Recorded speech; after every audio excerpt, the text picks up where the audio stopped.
Jim Alexander here with Real Talker. I am talking to the man himself, the writer, the director, the creator, the man himself, William Dickerson, for No Alternative. William, thanks for joining me here on Real Talker to talk about your film. Yeah, well, thanks for having me. This is exciting.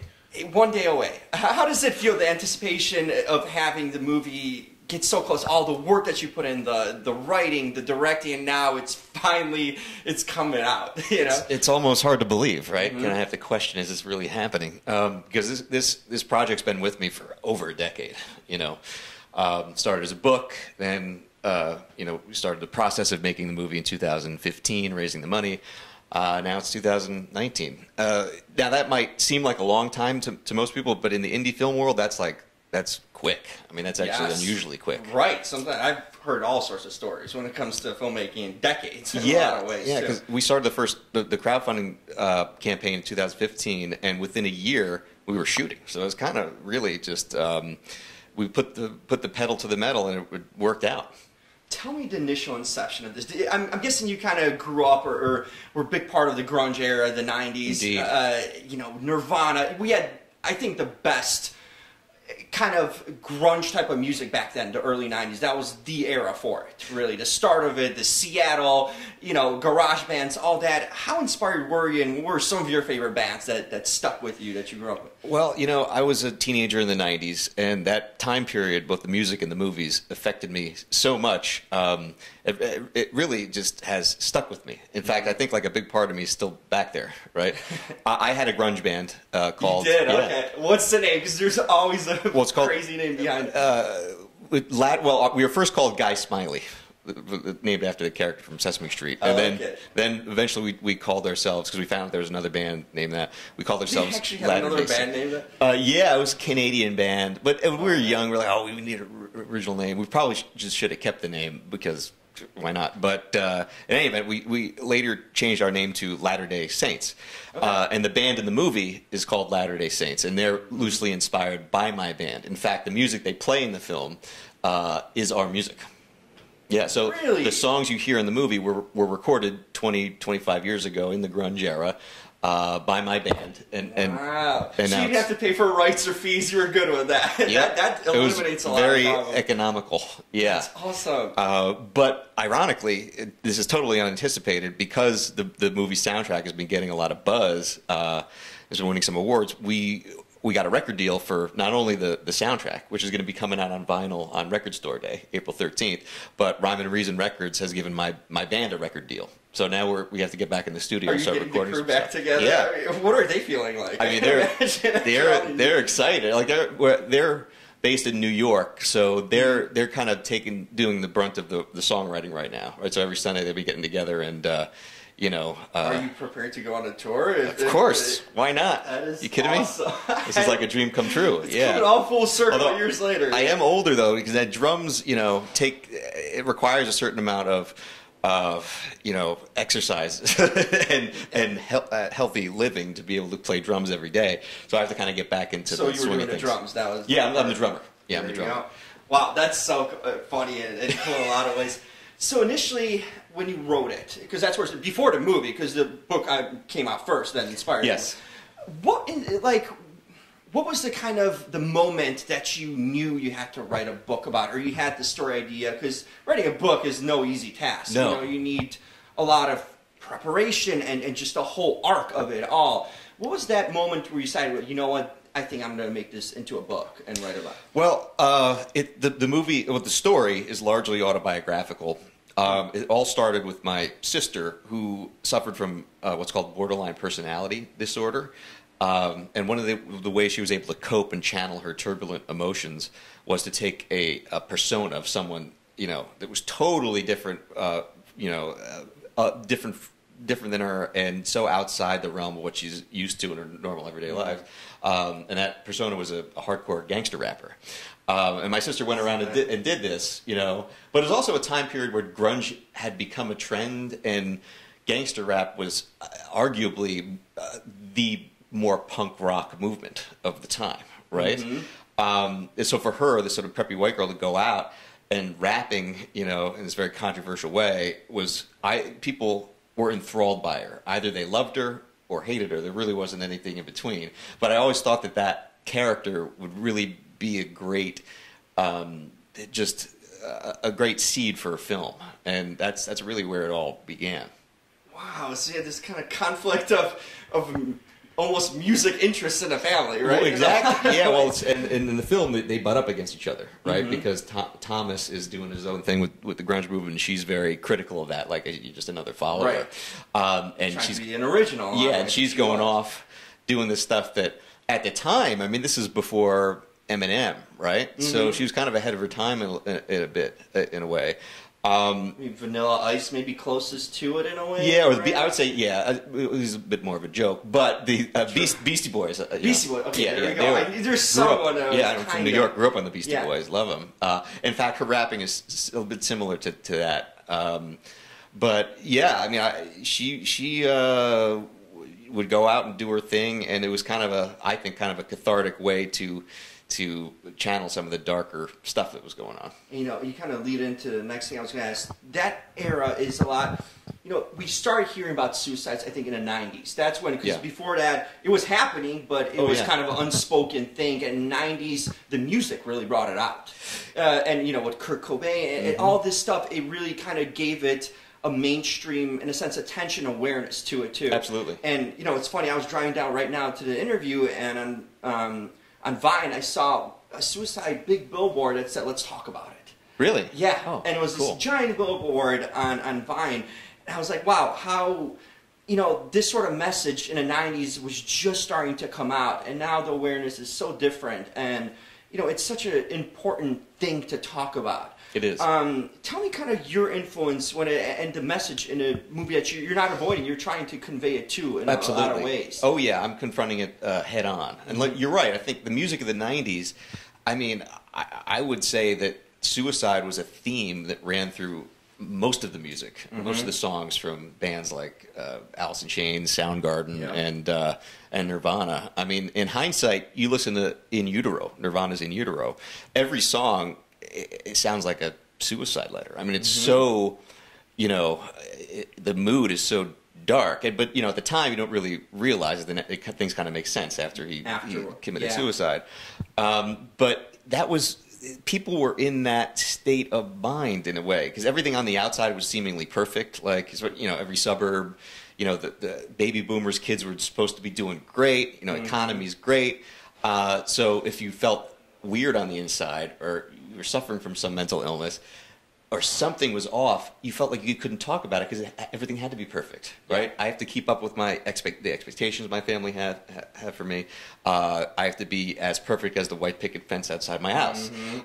So if you mentioned that to probably your parents' family, they would have thought like you're either joking or crazy, or you've been blown off in a sense, and not. Yeah, exactly. Be blown off, or you know, the typical reaction, you know, oh, snap out of it, take a nap, you'll be fine, just, you know, fine tomorrow. But what people don't realize is that suicide it's akin to a disease like cancer, right? You can't just, you need chemotherapy, you need treatment, you can't just will yourself out of suicidal thoughts, right? Or mental illness, right? And you know, my sister unfortunately passed away from her illness, and it was one of those things where I knew she was going to die at some point. She was dying of the mental illness equivalent of terminal cancer. But when she died, that didn't make it any easier to absorb, right? Someone else, you know, dying, whether it's by suicide, through an overdose, or some sort of result of mental illness, it's so hard for us to comprehend because society is has just hidden it forever.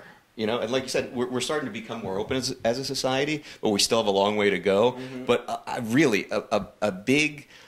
we can make a really big step just by discussing it and just by talking about it. Because, look, I mean, one of the top 10 leading causes of death in this country is suicide. Every 15 minutes, someone commits suicide in this country. And it's a thing, it's unlike cancer, it's so preventable. You know, if you get it early, someone to talk to or someone to pay attention to it. You know, absolutely. And that's one of these killers that we could stop in so many ways. Yeah, and part of it, because, you know, you would look at someone with a cast on their leg, you probably assume that person has a broken leg, right? But you can't detect what type of mental illness someone has unless they're open and want to talk about it.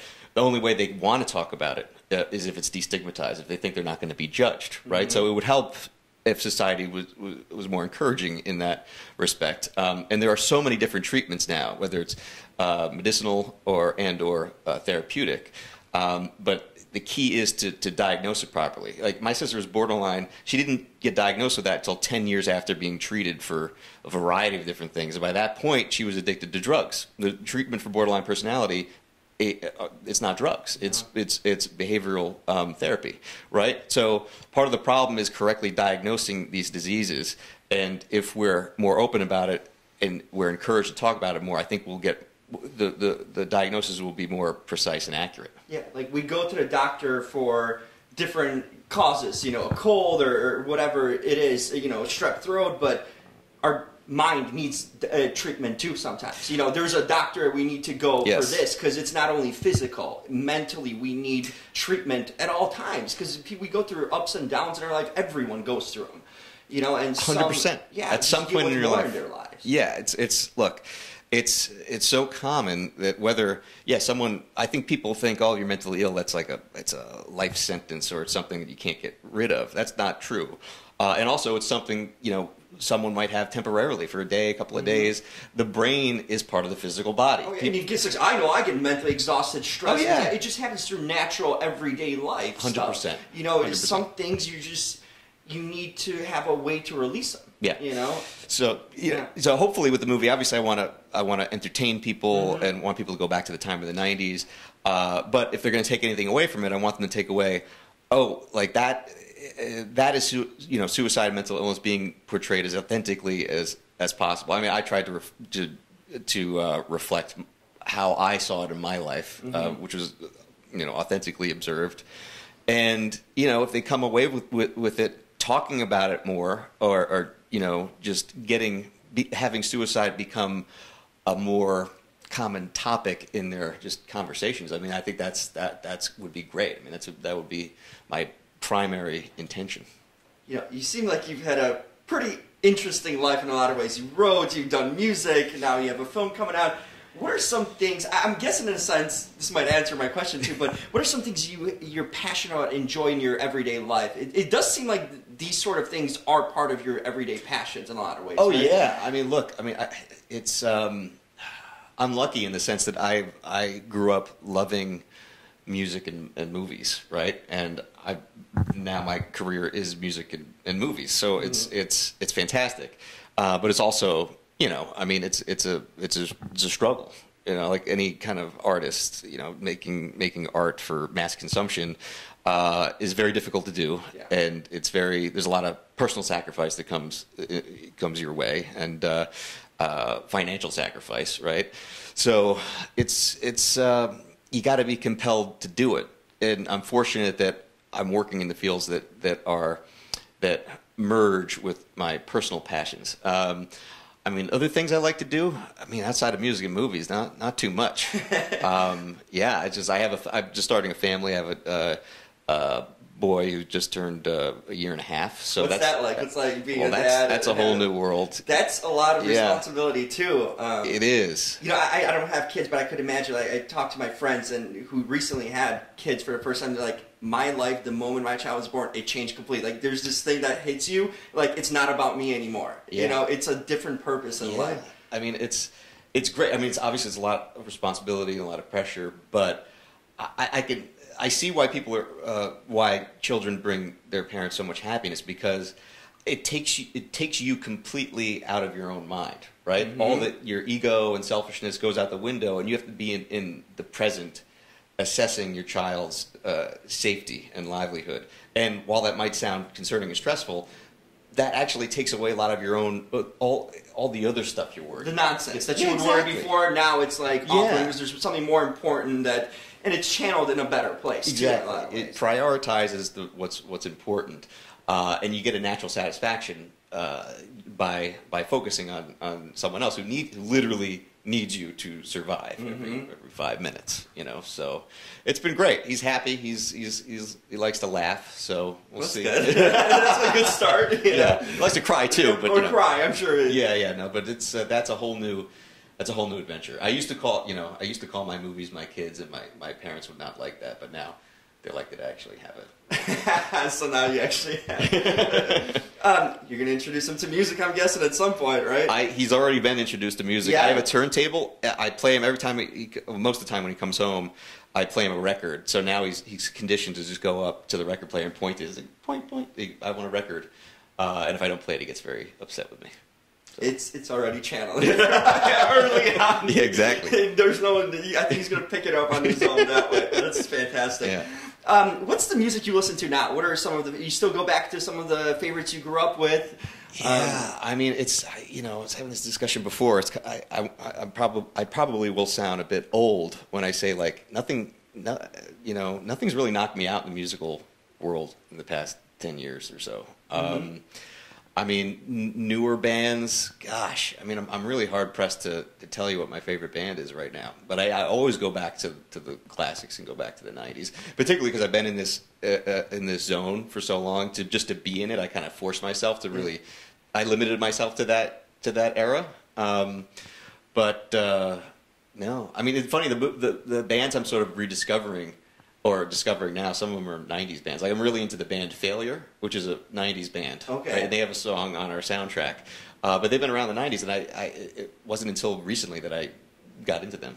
So there's still that's what's so great about the 90s. To discover, yes, right? Exactly. Even though it was funny because like last week I was going through YouTube and I was looking at the decades and like the top 10 songs of each, and I was listening to like the top 100 hits of the 90s and 2000s. Like 2000 seemed like it's so far away, and it's like I lived through that. You know? Yeah, no, it's crazy to think about, but I think music is due for a new punk rock in ethos movement, right? I don't know. There really hasn't been a time as potent and important to pop culture as the 90s, I don't think. Yeah, I think it shaped a lot of us, and it gave the freedom for the future decades to kind of take up and be more vulnerable and open with, because the music spoke. You know, it was truthful, I feel, in a lot of ways too, and people voiced even the dark side that I was used to hitting was more positive. That's what those bands kind of did. They opened up the discussion of, hey, it's not always beautiful and nice, you know, and we have inner hurt that we're